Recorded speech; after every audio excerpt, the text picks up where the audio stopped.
ومما يروى في سبب نزول هذه الآية أن صحابيا كان فقير، وكان يأتي إلى رسول الله عليه الصلاة والسلام يشتكي الفقر ويشتكي الحاجة والعوز، وكان له عيال وكان له ابن يعينه، فوقع الابن في الأسر.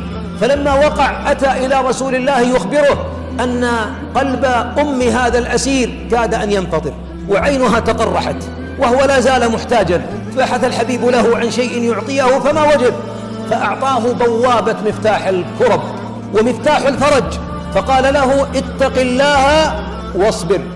وفي رواية قال وأكثر من لا حول ولا قوة إلا بالله. فعاد إلى أهله وإلى زوجه فقال لها إن رسول الله عليه الصلاة والسلام يوصيكم بالصبر والتقوى ولا حول ولا قوة إلا بالله. فبينما هو في بيته إذا بالغنم تأتي 4000 رأس، وفي رواية أغنم شوي من الغنم. إذا الابن غفل عنه من كان يحرسه فهرب، وفي طريق هروبه مر بواد به غنم لأعدائه وكانوا مشركين، ثم ساق الغنم وأتى وقد حفظه الله. كيف حفظ؟ ليست المسألة للمخلوق. كيف تأتيك الأرزاق من حيث لا تدري؟ حقق التقوى، فإذا حققت فموعود الله لا بد أن يأتي. كأن الله يقول إذا انشغلت بالتقوى أعطاك أرزاق من انشغلوا عنه بالرزق. ومن يتق الله يجعل له مخرجا ويرزقه من حيث لا يحتسب، ومن يتوكل على الله فهو حسبه إنه الله.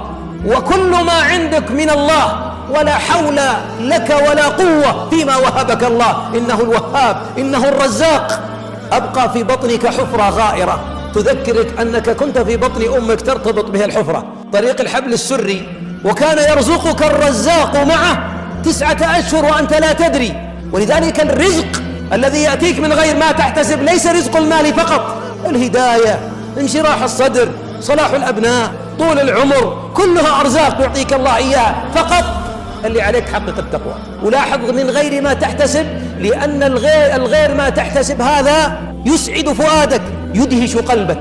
ولذلك جمال الفرج بعد الشدة أنه يأتي ولا حول لك ولا قوة، ويجي في ساعة أنت فيها تنتظر الفرج ولا تدري، لكنك تعرف الله. مو لا تدري وتيأس، لا ييأس من روح الله إلا القوم الكافرون. ولذلك أحبابي كلما حقق الإنسان التقوى جاءه الرزق من غير ما يحتسب، فيأتيه المخرج من باب ما ظن يوما أن هذا الباب سيفتح، ويرزق من طريق ما ظن أن هذا الطريق يفتح له. الله إذا أعطى أدهش العقول عطاءه. ولذلك من أكبر المقامات التي يوقف الإنسان فيها نفسه في ذلة يوم يقول من وين تنفتح؟ أقنعني، أنا مخلوق، إدراكي وعقلي وحولي وقوتي ما تتجاوز مد بصري، بل إني أحيانا أرى شيء ما أستطيع أن أصل إليه خوفا أو جزعا. إذن أيها المؤمن حقق التقوى يندهش عقلك بعطاء الله جل وعلا.